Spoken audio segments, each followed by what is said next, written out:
It was just another lively day on the set of Little Big Shots, and Steve Harvey was getting ready for another fun segment. He sat comfortably in a large chair backstage, thumbing through a massive, dusty old dictionary that looked like it belonged in a museum.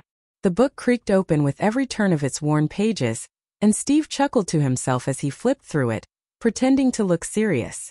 "How you doing?" came a cheerful, high-pitched voice from offstage. Steve looked up to see a small boy, about 8 years old, bouncing in, full of confidence and charm. "I'm good, good, good," the boy added enthusiastically. Steve laughed, patting the seat next to him. "Come on, sit up here, you big boy. You jump in?" With surprising strength and agility, the boy hoisted himself onto the chair beside Steve and planted himself right next to the giant dictionary. "What is this?" Steve asked, eyeing the heavy book the boy had brought in. "It's one of my books," the boy answered proudly. "It's a dictionary." Steve raised an eyebrow and leaned back. "The dictionary is bigger than you," the boy giggled, nodding. "I know." Steve flipped open a random page. "So, you just carry this big dictionary around to look up words?" "Yep. It's fun." Steve looked to the audience and gave a half-serious expression. "This is exciting to you?" "Yes," the boy nodded earnestly. "You remember when you couldn't spell a word and the teacher would tell you to look it up?"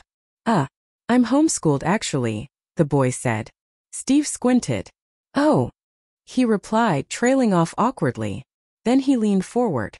"Let me tell you what I had." "You just getting ready to backhand me?" the boy interrupted playfully, pretending to flinch. Steve chuckled hard. "You don't know about that life. Don't learn now." The boy tilted his head and smiled. "Let's have a spelling bee. I think we need one. You ready to challenge me?" Steve asked, narrowing his eyes. "Yes." Just then, a loud dramatic ding rang out from off-screen. Lights flashed and the Little Big Shots Spelling Bee Showdown banner dropped from the ceiling, complete with epic game show music. The audience cheered. Steve looked around in mock confusion. Where did this come from? "Let's do this," the boy said, his expression serious now. A podium appeared, and an offstage announcer's voice rang out. "Your first word, Mr. Harvey derriere." Steve blinked. "You mean like a butt?" Laughter exploded across the room. "Derriere," Steve repeated. He scratched his head and tried his best. "Another air. Air." "Incorrect," the announcer replied. The boy adjusted his posture and cleared his throat. "May I spell it?" "Go ahead," Steve said. The boy spelled it perfectly. D-R-I-R-E. The crowd erupted into applause. Steve rolled his eyes dramatically. "Show off." The game continued, each round bringing more laughs and more impressive spelling from the young challenger. It was clear this little guy wasn't just adorable. He was smart, fast-thinking, and confident. But behind the fun and games, something deeper was brewing. Something that would unfold through the next rounds of their playful competition. This was no ordinary spelling bee. This was the beginning of a friendship, a battle of wits, and a showcase of how powerful young minds can be, even when facing off against seasoned entertainers like Steve Harvey himself. With the crowd still buzzing from the last word, the announcer cleared his throat. "Next word for Mr. Harvey Connoisseur." Steve Harvey adjusted his jacket, puffed his chest, and confidently stepped up to the mic. "Connoisseur. That's easy. A connoisseur. C-O-N-A-S-E-W-E-R. A pause. "Incorrect," the announcer said, trying not to laugh. The audience roared. Steve threw up his hands. "I told you I couldn't spell it. I'm a talk show host, not a walking spell check." The boy giggled. "May I try?" "Go on then, genius," Steve grumbled, smiling. "Connoisseur. Connoisseur." The boy rattled off. "Correct," the announcer beamed. Steve playfully pretended to faint. The boy laughed and helped him up. "You know, I'm starting to think you came on this show just to embarrass me," Steve teased. The boy shrugged, grinning. "Maybe a little." The stage lights dimmed and the announcer said, "Time for the lightning round." A buzzer sounded. Words came rapid fire. Onomatopoeia, bureaucracy, synecdoche, entrepreneur. Steve barely got one right.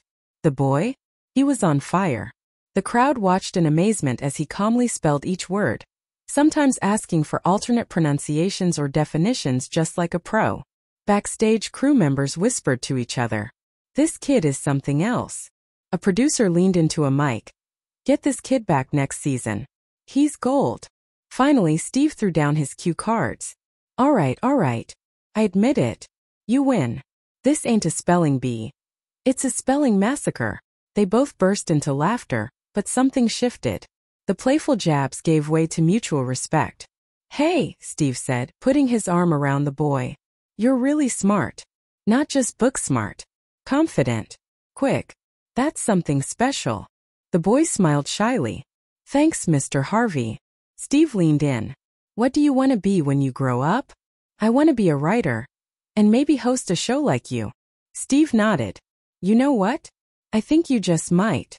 As they walked off stage together, the crowd standing and clapping behind them, Steve whispered, "Next time bring a smaller dictionary. My arms are still sore." The boy giggled, and with that, the unlikely spelling showdown became a moment of magic. A bridge between generations, proof that laughter and learning can come from the most unexpected duels. Backstage, a new energy filled the studio. The boy had inspired everyone, not just with his spelling, but with his kindness, wit, and spark. And for Steve Harvey, who had spent years making people laugh, this young challenger had just given him something else, a reason to believe in the brilliance of the next generation. The stage was warm with applause as the second round ended, but the crowd wanted more, and so did Steve. He turned to the boy, grinning, his eyes full of mischief. All right. You're smart. I get it. But let's raise the stakes," Steve said. "We go one final word. Winner takes the crown." The boy nodded seriously. "I'm ready." Steve paced back and forth like a boxer entering the ring. The boy stood still, confident and calm. The announcer cleared his throat once more. "Mr. Harvey, your word is pneumonultramicroscopic silicovolcaniconiosis." The studio fell silent. Even the band stopped playing. Steve's eyes widened. "I'm sorry, what?" The announcer repeated it slowly. Pneumonultramicroscopic silicovolcaniconiosis, a lung disease caused by inhaling very fine silica particles. The audience gasped. The boy whispered under his breath, repeating the word like a mantra. Steve laughed nervously. "All right. Okay. That ain't even a word. That's a paragraph." The crowd laughed. He gave it a try anyway. Pneumono, ultra. Something scopic. Volcano, pneumosis? Incorrect, the announcer said. Steve threw his hands in the air. "I quit. You win. I'm tapping out." The audience cheered, but the boy remained focused. "May I spell it?" he asked. The announcer nodded. "You may." The boy took a deep breath and spoke with clear precision. "Pneumonoultramicscopicsilicovocanionisis."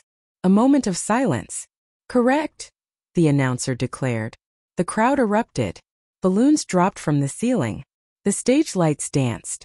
Steve dropped to one knee, bowing to the boy. "Ladies and gentlemen, I present to you the youngest spelling wizard of the decade."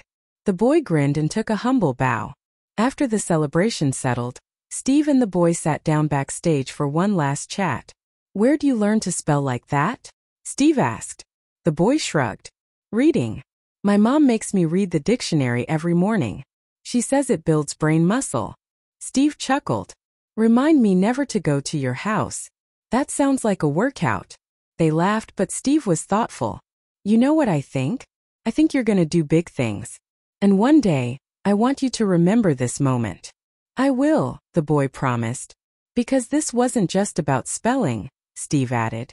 "It was about being brave, being kind, and showing the world that smart is cool." The boy nodded. Steve held out his hand. "Respect, little man." They shook hands, not as host and guest, but as equals. And with that, the third chapter of their story closed. Not with just a victory, but with a shared moment of honor. The lights in the studio dimmed as the episode wrapped up, but the buzz in the audience was far from over. Viewers couldn't stop talking about the kid who just took on Steve Harvey and won. Parents in the crowd whispered to their children, "See what reading can do." Backstage, Steve and the boy sat together, sharing snacks and laughing like old friends. You really got me today, Steve said between bites of popcorn. I thought I was gonna come in here and make you laugh, but you flipped the whole script. I think we both did, the boy replied with a grin. A producer approached them, eyes wide with excitement. Hey kid, you've got something special. Ever think about being on more shows? The boy shrugged. I just like learning. Exactly, Steve chimed in. That's what makes you stand out. You're real. And you're ready. That night, clips from the show went viral. Social media exploded with love for the young spelling champ. Headlines read, Boy Genius Outsmarts Steve Harvey in Hilarious Spelling Bee Showdown. The Littlest Big Shot. Meet the kid who took over TV. One word at a time. A young star is born. Within a week, the boy and his mom were invited to morning talk shows, radio interviews, even education conferences. Schools across the country asked him to speak to their students. But the boy remained humble. He thanked his mom, his family, and Steve Harvey for giving him a chance to shine. A few months later, he published a small book titled, Words Are Superpowers. In it, he shared fun stories, spelling tips, and how he built confidence by reading and dreaming big. Steve wrote the foreword. It read, When I met this young man, I thought I was about to school him. Instead, he schooled me, and reminded the world that intelligence wrapped in joy is the most powerful thing there is. Keep spelling, keep shining, and keep dreaming. Steve Harvey. Years later, long after the lights of that studio dimmed, people still remembered the boy with the big dictionary and the bigger heart. Not just for the words he spelled, but for the laughter, the kindness, and the courage he shared. Because sometimes the biggest victories come from the smallest voices.